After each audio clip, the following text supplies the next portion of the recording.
And one of my first commercial customers that I got was McDonald's. And That's awesome. the way we landed McDonald's was we pitched them on the idea that we would clean up all the cigarette butts in their drive-through every time we would mow the grass, because we believe that would help them sell more extra value meals. And we framed it that way. We said we're not in the grass cutting business. We're in the business of helping you upsell customers to the drive-through, because if there's a clean drive-through, we believe that might increase same store sales. And that was just a way to reframe the conversation around we're the cheapest grass cutting service you can hire to we're a partner that helps you boost sales. And so so ultimately to scale that company, we had to figure out ways to get out of that dynamic. But at the end of the day, when you're trying to figure out what it costs to deliver a service, it still does map back to what are the labor hours, what does it cost us to deliver a labor hour. So internally, that's how we measured it. So I just wrapped up my conversation with Bryan Clayton, and Bryan is a really interesting individual. He actually did something really unique and combined a historically blue collar industry with a white collar industry and created something very valuable, which is today known as GreenPal. Specifically, we spoke about how he ended up scaling his first company to $10 million in top line revenue, what kind of advice he would have to someone looking to build a software venture from scratch. And if Bryan believes you have to be passionate about the product to succeed as an entrepreneur. Overall, a really value add conversation. I think a lot of great value nuggets for all the listeners out there. So without further ado, here's my conversation with Bryan. Bryan, welcome to the podcast, my man. What's up, Daniel? It's great to be here. Thanks for having me on. So your story, like we were just talking off air a little bit, is one that I think is really unique in the sense that you were able to kind of seamlessly blend together a historically blue collar industry with a historically white collar industry, which when you're able to kind of combine two things that historically don't really, don't have too much overlap, I think that's a really remarkable feat. So kudos on that. Before I get into some of that stuff, and as we're going to get into some of the entrepreneur stuff that you're up to, growing up when you were younger, just to take it back a bit, did you know what you wanted to be when you grew up? Did you always have that entrepreneurial itch? Well, okay, that's a great question. So, I would love to tell you that I was like a born entrepreneur, but the fact is that my dad actually made me start my first business, and he got tired of watching me play Super Mario Kart. This was back in 1995. I had just gotten Super Mario Kart, and I was playing it like 12 hours a day. And he said, "Hey, get off your butt." I talked to the neighbor; they need somebody to cut their grass. And I told him, I said, "I don't mow yards." He goes, "Well, you do now." And he made me go mow the neighbor's yard. And I got paid like $20 for that gig. And something about that clicked. I thought, man, this is it. Because now I can buy as many video games as I want. I can buy the soccer cleats that I want. And I made a bunch of flyers and started passing them out around the neighborhood. And I got 20 customers that first summer, and I never looked back ever since then. I stuck with that lawn mowing business all through high school and all through college, and stuck with it for like 20 years, and ended up growing it into a real company. Eventually, getting that little lawn mowing business to around 150 employees, 8 figures in revenue, and then eventually it was acquired by a big national company. So I didn't really know as a kid that I wanted to be an entrepreneur, but luckily my dad forced me into starting my first business. Had he not done that, my life probably would have turned out very different. Interesting. So I'll get into Peachtree for a second, but I'm just curious from a young age, when you did that first lawn mowing job, did you think, I got paid $20 to do the job or I got paid $20 per number of hours? I'm just curious how you framed that when you were young. Yeah. So it's a great question. No, it was this job was worth $20, and that was how I saw it for a very long period of time. That yards were $20, and so I learned a very hard lesson that not all yards were $20, and that some of them took longer than others. And then I guess it took me about a year or two to figure out that I was actually not in the lawn mowing business. I was in the labor hour business, and I had to figure out ways to figure out the unit economics of what it was I was doing, and if I could deliver 10 labor hours in a day, then what does it cost me to deliver those labor hours? Because sometimes I would have a friend help me, or sometimes I would have two friends help me, and so that was one of the cool things about running a lawn mowing business is you learn a lot of the mechanics of running any business. at that very small stage, you learn things like unit economics and what contribution margin is, and you learn it the hard way because you learn like, well, I didn't make any money today, and my workers did. What happened? And you have to diagnose that and fix it. So that was a cool thing. Yep, learning on the fly is sometimes the best way to learn. And I think that you point out a really important thing because I think a lot of times, especially in the economy that we're in with a lot of the labor wages, people see jobs as like stuff they're doing per hour, as opposed to, I think a better way to look at it is to see how much value you can add to someone through the job that you're doing, regardless of how much time it takes. I mean, obviously, to get good at something, you're going to have to put in the time, you're going to have to put in the hours.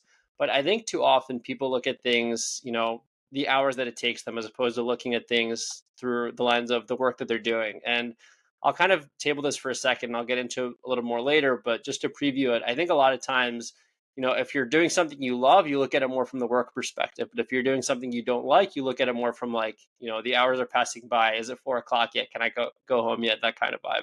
Oh, absolutely, yeah. And to your point, the lawn mowing business is notoriously very highly competitive. It has low barriers to entry, and so if you're trying to sell on price, you're trying to sell on labor hours. It's a race to the bottom, and so you're always looking for ways to pick up efficiency and trying to figure out ways to deliver more value with less hours and to charge more for less work. And as time went on, and I started to scale that business, I had to figure out ways to do that in terms of okay, we don't really cut grass. What do we really do? What are we really selling here? And one of my first commercial customers that I got was McDonald's. And That's awesome. the way we landed McDonald's was we pitched them on the idea that we would clean up all the cigarette butts in their drive-through every time we would mow the grass because we believe that would help them sell more extra value meals. And we framed it that way. We said we're not in the grass cutting business. We're in the business of helping you upsell customers to the drive-through, because if there's a clean drive-through, we believe that might increase same store sales. And that was just a way to reframe the conversation around we're the cheapest grass cutting service you can hire to we're a partner that helps you boost sales. And so so ultimately to scale that company, we had to figure out ways to get out of that dynamic. But at the end of the day, when you're trying to figure out what it costs to deliver a service, it still does map back to what are the labor hours, what does it cost us to deliver a labor hour. So internally, that's how we measured it. So thinking back to earlier, you mentioned that first company that ended up getting acquired. So that was Peachtree, right? Peachtree was the company that your dad made you start and you end up growing. That's correct. Yeah, it started off with just kid with a push mower, and it was kid with a push mower for many years, and then it was kid with a push mower and his buddy, and then when I went to college, I was in business school. I started learning about things around branding, and I thought, well, if I'm going to be a lawn guy, I might as well be the best lawn guy I can be. Let's make this a real business. Let's make this a real company with a real brand. And at the time, internet marketing was just getting started, so I wanted to have a nice online presence, and that was one of the things I was doing my competitors weren't doing. And so yeah, that's what it ultimately became, and that's what we scaled to around 150 people. So Peachtree ended up growing to over $10 million in revenue. Obviously, that's a great top line, especially today, even with how much the dollar's lost itself. But that's a story for another Yeah, day. yeah. Uh, but how long did it take you to get to $10 million in top line revenue, and what was that growth trajectory like? I mean, was it linear, or did you see yourself kind of growing exponentially at some point? Yeah, it took 5 years to get to a million, and then once I got to a million, I started to kind of have a business. Maybe, up until then I was very much self-employed. It was me, holding it together every day just through sheer will, and then having people kind of help me hold it together. And then from a million to 3 million, I started understanding the concept around what a business is and building out systems and standard operating procedures and trying to put people in specific roles. And so from a million to three, that took another 2 or 3 years. And so, and then 3 to 5 took another few years. I guess it probably wasn't until year 10 that I hit 8 or 9, and then really topped out at 10 million right at about the time that it got acquired. So it took about 15 years to go from zero to 8 figures. and it's still growing today. Here we are 20 years later. The company still exists, and the acquirer is still running it. And they're making more revenue than I ever did. So that's kind of fun that this little thing that I started is still prospering. The baby went off to college and it's doing just fine, just Yeah, to say the least. So selfishly, I'm just curious, when you're mowing the lawn, assuming you're using kind of one of those big gizmos, I don't know what they're called, but those kind of like car lawn mowers, is that fun to be out on the lawn, or do you see it as more work? Like, what was the kind of vibe? I just, because selfishly, I imagine like, you have like a drink in hand, you're mowing the lawn. I feel like there's some kind of a vibe to it. it's fun for about 20 minutes, and then then very much becomes work. So I say that tongue in cheek, but the that is a big moment from the time you go from a walk behind stand up mower to you can then afford the big ride on mower. That is a big moment in kind of the growth trajectory of a lawn mowing business owner, because man, I mean, it's tough. It's tough making a living in this industry. Your back hurts all the time. Your hands hurt. You smell like gas and cut grass all day and sweat. And so when you can go from standing up to sitting down, that is a big accomplishment. And these mowers are like $10,000 to $20,000. Not And cheap. so that's a big moment. And so yeah, the first day is actually cool because you're riding. And but after that your back starts to hurt on that thing, and your hands start to hurt because they're in a position all day long like this, and so this starts to hurt. And so no, it's not a comfortable job. And it becomes work in and of itself. And so I don't miss those days at all. I've spent many thousands of hours on one of those machines. Got it. The driving the car, getting the license feeling wears off, it sounds like. So oftentimes, I hear that the first entrepreneurial venture is the most difficult. You know, growing Peachtree or growing that lawn mowing business, what would you say were the most hard-earned lessons you learned building that first company? Yeah, nobody teaches us how to run a small business. So nobody teaches. We're not taught how to do this in high school. We're not taught this in business school, and so you kind of have to learn this on your own just through the school of hard knocks. Even today with YouTube University, you can learn a lot of these things, but still, a lot of the way you learn is just by doing it wrong. And so, some things that caught me off guard. One was I just thought that I could go sell more jobs, and then I could just throw bodies at the problem. And so I could just sell more work, and then if we couldn't get it done, I could just hire more people, and then we could get it done, and then everything would take care of itself. Until one week I couldn't make payroll. And so then I was like, what went wrong? What did I do here? And then as it turns out, we weren't running efficiently. I misquoted the job, and there's all these other things that I didn't anticipate, and didn't have the right equipment, and so on. And so that was surprising. And so then you realize that a lot of this just comes down to the spreadsheet, and you have to manage from the spreadsheet. And if you're not willing to do that, you're gonna be losing money. And so that was surprising. And then the other thing they don't tell you is that as a business owner at any level, you're going to be like chief psychologist, chief therapist, chief banker, chief marriage counselor, chief you name it. Jack of And all trades. yeah, you're gonna, because you're in the people business. If you're gonna be running a service based business like that, you really are in the people business. You're in the leadership business. Nobody taught me how to be a leader, so I had to do it wrong for 5 years and figure out why the culture sucked and why everybody hated me, and I had to learn that. And so that was something that caught me off guard.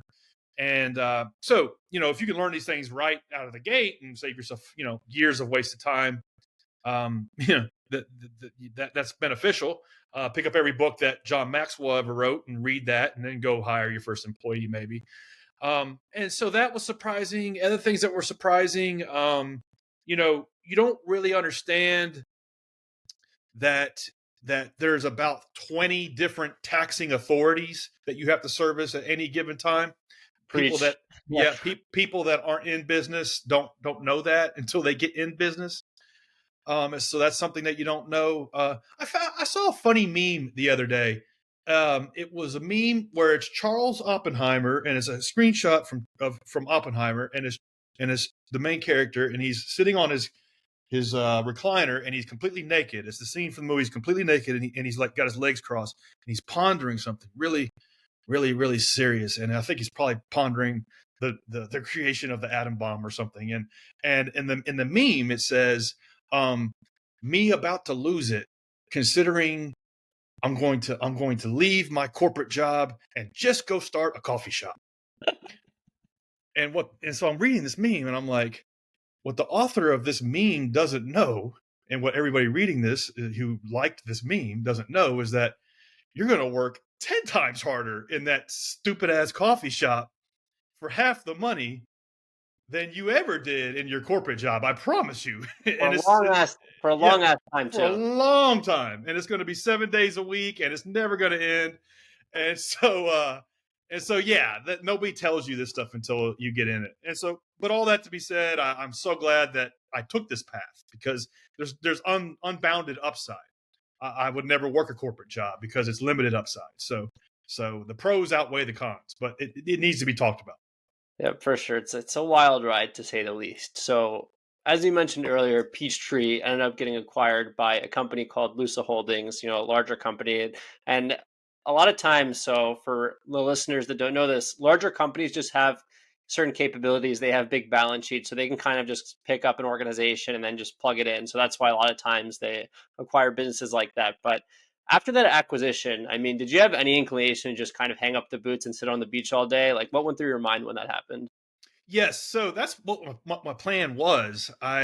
It took almost killed me running that company for 15 years, because it really was organized chaos. And getting it sold was 2 years of chewing glass, and so that was a big challenge. And to your point, yeah, these guys had centralized HR and centralized legal and centralized marketing that they were spreading over hundreds of millions of dollars of revenue, whereas I had my little $10 million, and I was trying to like cobble these systems together in a little small 2,000 square foot office in Nashville.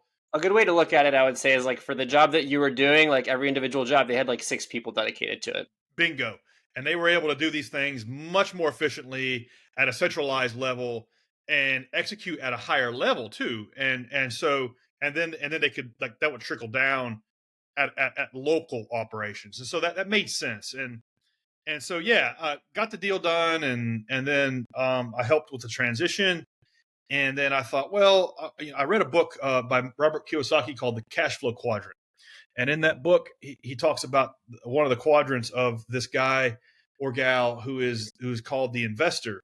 And the investor is like this person who is called a capitalist, and they just do all these cool things. Like they do deals. That's just what they do. Like they're in these business deals, and they maybe it's real estate deals, maybe it's angel investing, maybe it's all this stuff. And I thought, man, that sounds really interesting. I think I just want to be that. And I like and I thought, I did that for like 6 months, and I'm like, this is really boring. Like, I have no reason to get out of bed in the morning. There is no mission to my life. There is no answer to the question, if it wasn't for me, then what? And I didn't understand it up until that moment, that the answer to that question was my business. And so like that was missing, and so there was like a big hole in my life, and so I needed another project, another mission. And so I started thinking about what I wanted to do. I didn't really want to start another construction, blue collar type of trade type of business. I wanted something different. And so I thought, well, it looks so easy in the social network. Maybe I can go start a tech business. And and so that naivete was kind of an asset. It kind of seduced me to the idea that maybe I could build a technology business. And at the time, Airbnb and Uber were kind of just getting going into the mainstream. This was 2013, and so I told two friends about my idea that I feel like an app should exist where, it's a marketplace or a network or a community where lawn care services could modulate themselves, and consumers could kind of order them off the shelf, so to speak. And I knew it would work, and I knew somebody was going to build it. So why couldn't that be me? and they were like, "Man, that's a great idea. I'll start that with you tomorrow. I will quit my job today and start that with you tomorrow." And so they did, and that was like the stupidest decision that they ever made because it was way harder than we ever could believe, ever imagined. But we it was too late, and it was kind of a burn the boats moment. And we started working on it, and we paid a development shop to build what we thought the app should be. That was a huge failure, but we didn't let that stop us. And taught ourselves how to code, taught ourselves how to design software, and 3 years later had something. And now GreenPal is a 10-year overnight success nationwide, around 300,000 people using it for London. So, as you mentioned, that kind of overnight or 10-year overnight success became GreenPal. But going back to the beginning, you guys tried to outsource coding, didn't really have a great experience with that, decided to bring it in-house. You personally had zero coding experience. I mean, you probably, had a lot of business experience with running that lawn mowing business, but coding was probably seemed like totally something else. So, coming from someone with zero experience, how did you go about learning how to code? I mean, I feel like that's such a tall task, especially when you're kind of really deep into your career. Yeah, I was 34, 35 at the time. And yeah, I wasn't like old, but I wasn't young. And so it wasn't one that I didn't want to take on this task. It's And a I didn't process for sure. Yeah, and I didn't want to, and I tried to do everything but that. I tried to resist it at all costs. So the first thing we did was we tried to pay a full stack development agency to build this thing from scratch. And we would meet with them, and we would tell them the vision, and they would like come back with these designs, and they looked great, and then they would build it, and it took them 9 months and like almost $200,000. And we launched that into the marketplace, and it was dead on arrival. I mean, it just barely worked. The user experience sucked, and we just didn't know what we didn't know. And it was clear that there were a million things that needed to be fixed about it, and we couldn't just like start change ordering our way to success. There was just no way. It would take $20 million, and there was just no way we could do that. And so we were like, okay, this is a gut check.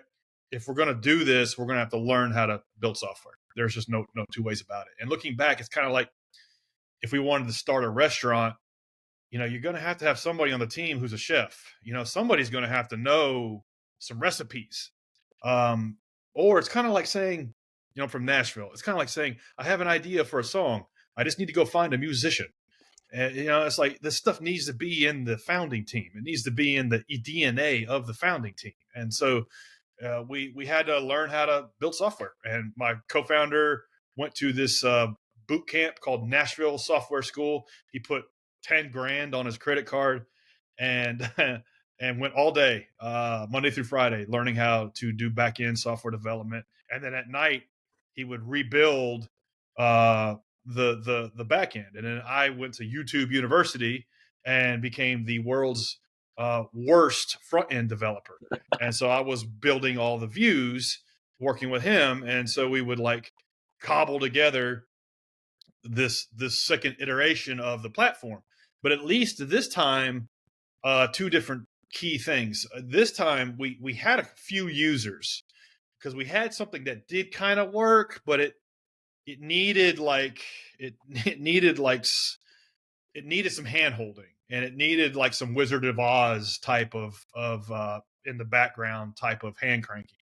But at least we had like 50 people using it, and they were telling us everywhere it sucked. And we had like 5 contractors using it, and they were telling us everywhere it sucked, and they were telling us everywhere they wish it would be different and better. So at least we had that feedback that we could build it kind of not right but better the second time. And then we had something that we could control and iterate on top of. We were the builders of it, and that was table stakes. And it took us 3 years to get from idea to the starting line. And it's just what it took. And we kind of had to become technical co-founders. And had we not done that, I don't know. I don't know where I'd be. I wouldn't. We wouldn't be here. And I'm so glad we stuck that out. Yeah, kudos to you guys for really digging deep and learning that stuff. But say, for example, someone came to you in a similar situation that you were on day one. and you want to tell them everything that they should know about building something, something with like a tech aspect or with a full stack aspect from scratch. What advice would you give to them? Well, so if you want to build a marketplace like this, and it is a digitally enabled marketplace, and it has digital screens, and it has tech at its core. You're going to have somebody on the team that can execute that, and you have to have builders that can execute that. And I don't, and I, the low code, no code, drag and drop things. Maybe one day they'll be there, but they're not there yet. And so somebody who's actively writing code needs to be like in the office with you. I don't know. There have been so many platforms that have tried to make this like drag and drop type of thing. You can use those to validate the concept, and you can use those to validate the idea, and then maybe attract that kind of person. But um, if going from here to 1,000 users, you're going to have a co-founder that can do that stuff. So that'd be the first thing. But all that aside, let's table that before we write the first line of code. Let's just see if it's a good idea to begin with. Let's just hand crank it end to end with spreadsheets and Google Forms and some of these low code things. And so I'm kind of like contradicting myself here, but like let's pop up all these low code no code things, and let's create an experience where we hand crank it end to end just to see if it's a good idea. I'll tell you a quick story about a buddy of mine who was like, he was searching for his next startup, and he was like, I want to start a marketplace where it works kind of like GreenPal does, but it works for building supplies. And I'm like, really? Okay. He goes, yeah, I just built this house, and man, I was able to save all kinds of money on really high end furnishings. So I'm like, well, how'd you do that? He said, well, all of these supply yards have all of this weird special order stuff in the back that people ordered and it wasn't right or something, and they can't sell it. It's dead inventory. And I was able to get a $10,000 front door for $700. I got a Cool. $5,000 bathtub for $500. And so I think a marketplace should exist where you should be able to buy this stuff like Shopify, and like every one of these supply yards has hundreds of thousands of dollars of this stuff just sitting there. I'm like, man, that's a great idea. Somebody's going to build it. And he said, yeah. So I'm working on the inventory system, and I'm working on the customer experience right now. He can code and design. He's really good. And I'm working on the customer experience. I've got an SEO manager who's working on the landing pages because we're going to need to get people to sign up for it. And I got this brand person who's putting the brand themes together, and I've got a social media person who's gonna take pictures of all the stuff. And I'm like, hold on just a second, like let's go to that supply yard and let's just sit in that guy's office for a week, and let's just try to sell as much of that crap as we can on OfferUp, Craigslist, Facebook Marketplace, and any other means necessary. And he goes, dude, I don't have time to do that. I don't need that money. Like I need to build the inventory system. I'm like, dude, just please, just sell $1,000 of that stuff, sell $5,000 of that stuff before you do any of this stuff. And he begrudgingly decided, okay, yeah, all right, well, I'll go do this to appease my buddy, and kind of I'm kind of like a halfway mentor to him.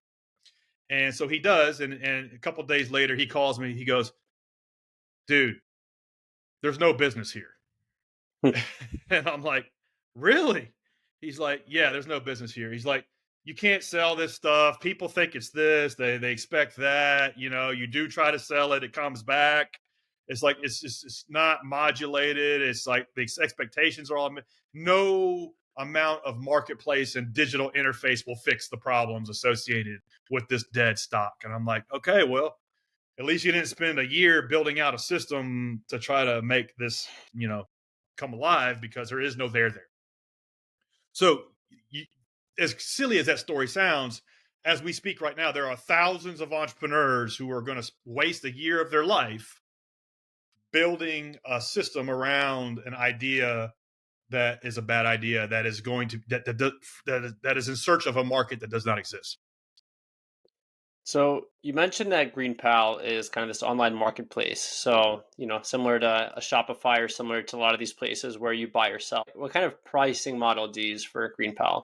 So it's important to note that GreenPal is not a landscaping company. It's not a provider of lawn care services. It's not even really a marketplace. It's really a platform where lawn care services, kind of like Shopify, set up their lawn mowing business, and then consumers can discover them and hire them on top of the platform we have built. So GreenPal doesn't set any of the pricing, doesn't set any of the terms. It offers a platform for these two parties to discover each other and to conduct commerce in a way that's more efficient than doing it like through Craigslist or through Yelp or something like that. But all that to be said, it is the most efficient way to get pricing for this kind of not really commodity, but almost commodity service. Because if you need a lawn mowing service for basic yard mowing, how would you normally do this? You would call around, leave voicemails on Facebook or Yelp or Craigslist. You might ask a friend or family member, and maybe you might get a quote or two, but you don't really know if that's the best price. And maybe that person might show up, maybe not. And you don't really know. Well, with GreenPal, your listing goes out to dozens of participants on the network nearby you, and you get 5 quotes back in 60 seconds. And so this is the spot price for what this is worth. And then you can hire them and pay them directly through your account. And if it all goes well, you can just set it up and it just happens like clockwork in the background. So you go from Got not knowing anybody to getting it done in a matter of hours. And then as a lawn care service, it's one operating system for you to run your whole business on top of. That's really what we've built. We've built an operating system for lawn care services to run their business, which enables consumers to kind of hire them off the shelf, so to speak. So that's where we kind of started. We started with the providers. How do we build an operating system for them to keep everything straight, keep all of their customers in one place, keep all of their accounting in one place, help them modulate themselves and market themselves so consumers can then order them, kind of like ordering something on Amazon. So, speaking of, do you find that the price that people find typically through GreenPal is cheaper than they would get, say for example, individually contacting all these different lawn care companies and then them quoting a price? Like, do you find that yours is typically, cheaper than that? You know, Not really. Um, when we first started, we thought that's what we were building. We thought that because I came to the starting block with a contractor mindset, because I spent 15 years as a contractor, and as a vendor of services, you kind of get jaded where you think that the only thing customers want is the cheapest price, and so that's kind of the perspective I came to starting GreenPal. I came to the starting block with that kind of perspective of, well, we're going to build a system that delivers the cheapest price because lawn care services will compete over these leads. And what we came to realize was, uh, they would submit pricing, but the cheapest guy wouldn't show up, Hmm. and and and then that made the platform look bad. And so we would have to figure out a way to, like, with a carrot and stick, like through the review system and the rating system, figure out, okay, well, this guy's never showing up. Yeah, sure, he's quoting cheap, but he's never showing up. And through interviewing consumers that were using the network, we came to understand, like, no, they didn't want the cheapest price. They just wanted somebody to show up on Thursday when they were supposed to. And so we started to really deconstruct what we had built and reorient the platform around, no, it's not the cheapest price. They want a fair price, but they're not looking to save $3 or $4 or $5 a lawn mowing. They really just want somebody to show up every Thursday or every 2 Thursdays when they're supposed to, and they don't want to worry about it anymore, because there's this weird case of the disappearing lawn guy where you hire somebody and they kind of just drop off the face of the earth after a mow or two, or you hire somebody and they never show up at all and they ghost you. And the GreenPal community is kind of modulated in such a way where these transactions occur on the network, and so they're measured, and so service providers kind of have this accountability layer where they know that their rating goes up or down depending on their performance, and that enables consumers to hire the best and sidestep the ones that aren't so good. Whereas if you're hiring somebody on Craigslist or Facebook Marketplace, you don't really know if they're any good. And so it can be cheaper because it is competitive in that way, but not always. It's kind of like Amazon. Mhm. If you wanted a Roomba vacuum, I'm sure you could get on eBay and comb through 1,000 listings and find a cheaper one, but it's probably going to be a refurb, and it could be from some corner of China. And it's going to get there in 4 weeks, and maybe it works when it gets to you, or it doesn't. And if you have problems with it, good luck returning it. For $20 more, you can get one this afternoon. It's brand spanking new. Which experience do you want? When we started, we thought we were delivering eBay, but as it turns out, people want Amazon. So you thought initially it was kind of a pricing issue, but over time you realized it was more of a quality and integrity kind of issue. It was more about reliability and consistency. It was more about, is the guy going to show up when he's supposed to, and that's the main value proposition, and helping hold this whole thing together through a modulated experience, and being an accountability layer for the participants that use the network was how we've managed to improve that experience, and make the experience better on our network versus not. For sure. People definitely crave reliability. So, on a slightly different note, customer acquisition cost is a super hot topic these days, especially with rising advertising costs. And I actually saw a video the other day. There's a company called Temu that you've probably heard of. I mean, how could someone not have heard of it at this point? But basically, it's a Chinese e-commerce company that sells stuff for like really, really cheap and has relative quality. We'll put it that way. But when you think about when you think about GreenPal, how would you compare the customer acquisition strategy kind of starting out versus what you do right now to acquire customers? Yeah, it's not enough to innovate on product. You have to innovate on distribution, and you have to, it's like the first time founder worries about product, and the second time founder worries about distribution. The second time founder, knows that product is table stakes. That of course you got to have a good slick product that is world class and works, and that how are we going to connect it with people who need it and get the word out about it, and how are we going to distribute it? That's the hard part. I'm from Nashville, Tennessee, and I see this every day. We get 100 people a week move to this town, and everybody that moves here, they think that the hard part is they got to learn how to be a good songwriter, and then they learn, okay, well, I got to be a good songwriter and I got to sing. Well, I got to do those two, and I got to learn how to play the guitar at the same time. Man, I got to learn how to write a song and sing and play the guitar at the same time, and I got to do all that live. Man, that's really hard. And then they do all that, and then they get a record deal. They do all that, and they think that's the hard part. And then what they realize, no, that was the easy part. The hard part is getting 100 people to show up at a show. That's the hard part. That's 100 times harder than all that other stuff. And so creating a startup is kind of like that. If you can think about it that way, it'll help you clarify your thinking as to how challenging distribution is. And so the way we think about it is, we have bet the company on one channel, and we don't really care about anything else. We're self funded, so we don't have a bunch of big war chests of venture money to go throw at Facebook ads or Google ads or TV ads or anything like that. We've bet the whole company on just organic content marketing and an inbound strategy, and we handcraft content around lawn care services in Lincoln, Nebraska, Des Moines, Iowa, San Diego, wherever, and talk about who they are, what they do differently, and help them market their business on top of our technology that we've built, and help them succeed through content marketing.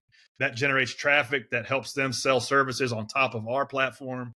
And if they make money and they charge customers and they make more revenue, the platform makes more revenue. So that's all we do. That's all we've done for a decade. And there's nothing fancy about it. And it took about 2 or 3 years to get any kind of momentum behind it. but we've tried like hell to get paid channels to work for us, and we just can't afford to pay $500 for a homeowner, or $200. We just can't afford that. And as a lot of startups found out, they couldn't either. When the venture capital, somebody turned off the faucet on the venture dollars, it was kind of like musical chairs, and unfortunately, we've seen a lot of startups kind of close up shop in the last 3 or 4 years. It's a tough time for sure, but what I like about what you're doing, even though some might not consider it the most modern approach, it has that kind of vintage feel to it. I mean, I think right now these days everyone gets blasted with ads, but if you're able to kind of market them really specifically, especially in really rural areas where this kind of stuff is demanded, it might hit home a little bit more. So, I definitely take note and think it's really awesome that you guys are doing that. You actually mentioned something earlier about, first time founders. So speaking about a first time founder, you're actually a two-time founder now. When you're thinking about the GreenPal journey in Peachtree, was building GreenPal harder than that first venture, or was it a little easier since you kind of had that experience the first time around? That's a great question. So, even though I had built and sold an 8-figure business and was starting my second company, I was still pretty much a first time founder all over again, because there were a lot of things that were similar, but most of it was different. The first thing that was really different that nobody tells you about is that running a small business, a construction company, the coffee shop we talked about earlier, home cleaning business, whatever, like that's really hard. But what's 100 times harder is inventing something brand new from scratch that does not exist. That's a lot harder. Basically Um, impossible, I might add. it's like close. It's nearing. It's like a nearing impossible. It's like it's really really hard because nobody knows to use it. Nobody knows how to use it. Nobody knows it exists. If you're inventing it, if you're starting a coffee shop, at least people drink coffee. But if you are trying to invent a new way that people connect to do podcasts, so the people that invented this platform had a tough time, and there was 100 others that failed. And so that's a lot harder than anybody tells you. And so that was the first thing that that surprised me. I didn't know that, and I didn't anticipate that. And so just that one difference made it a lot harder. Now, on the other hand, a lot of things are easier. Running my landscaping company, I had 150 employees, and a lot of my day was just solving the same 20 problems every day. It was, you know, I once knew this blue collar country guy, who worked for me, who ran the shop, and he ran the shop in the back part of the building. And he said to me, you know what? Uh, if those guys back here in this shop would just sweep the floor and take the trash out, and and would pick up after themselves, you wouldn't have to pay me a salary. and so And so that was much my day. It was a lot of telling people to do the same things day in, day out, solving the same problems, the same customer complaints, the same issues, the same types of equipment breaking down, the same headaches. And so with software, you can kind of solve those problems one time, and that's what makes it beautiful. Is like you can have a problem that happens 100 times in a day, and if you can get to the root cause of it and develop a solution at the root cause with software, you can not ever have to deal with that problem almost never again. And that's kind of makes it easier in a way. But that's assuming you get to a point of product market fit where you have something that people even want to use to begin with. And so that one aspect of it, I think, makes it about 100 times harder, or maybe 1,000 times harder than just going and starting a dry cleaning business, which is So also hard. it's harder to figure out that one aspect. Once you have it figured out, it can kind of, do all that operational stuff, so you don't have to tell people to kind of sweep the floor and get the. Exactly. Okay. It's an interesting dynamic there, and Yeah. appreciate you sharing that. So, on a more personal note, I see that you actually like to travel a lot and that you've traveled a lot. What's been your favorite destination to go to? Yeah, so about 5 years ago, unfortunately, a friend of mine passed away at a young age, and it Uh, kinda I had never been out of the country, and so GreenPal had just gotten to a point where we reached profitability, and so I thought, "Man, I better start living a little," and so I kinda reoriented the team to be fully remote, and we ditched the office, and so the team now is fully remote, and so I spend right now, I'm in Nashville with family, but most of the time I am somewhere, like 11 months out of the year, and so I've probably been to 100 plus countries in the last few years. My favorite place to hang out, man. I really, really like Brazil. I mean, just great weather, best beaches in the world, great food. Um, and so I like that country. I like Spain. Barcelona is awesome. And then I like Australia. So yeah, one of those three places. Maybe I'll end up full time at some point. You can't live this lifestyle forever. I've done it for 4 or 5 years, and so maybe I've got another 2 or 3 years left. Maybe I'll end up in one of those places at some point. Got it. I mean, I'm sorry to hear about what happened with your friend, but it's great that you're able to kind of see the world and, really live a fulfilling life. And good luck to wherever you choose. But I want to ask her on a parting note, and I mentioned this at the top of the show. As an entrepreneur, do you think that you have to love what you do or be passionate about what you're doing to be successful or to accomplish what you want to accomplish?